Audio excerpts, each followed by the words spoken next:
दिल्ली विधानसभा चुनाव से जुड़ी बड़ी खबर है। दिल्ली की सभी 70 सीटों पर चुनाव लड़ेगी बीएसपी। उम्मीदवारों की जल्द सूची जारी कर सकती है बीएसपी। बहुजन समाज पार्टी की मुखिया मायावती की तरफ से बड़ा फैसला लिया गया और दिल्ली की सभी 70 सीटों पर बसपा चुनाव लड़ेगी। ये बड़ी जानकारी। निर्णायक दलित वोट बैंक में बसपा का चुनाव लड़ना चुनाव पर असर डालेगा। बिल्कुल, दिल्ली की सभी 70 सीटों पर चुनाव लड़ेगी बसपा। और हाल फिलहाल में जिस तरह से बसपा को कई राज्यों में नुकसान उठाना पड़ा, खास करके लोकसभा चुनाव में बसपा फिर से एक बार 0 सीटों तक सीमित रही।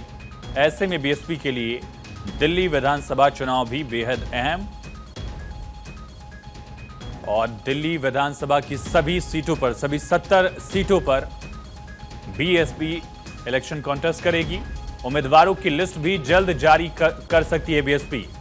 तो बड़ी और अहम खबर, बसपा सभी 70 सीटों पर दिल्ली में चुनाव लड़ेगी।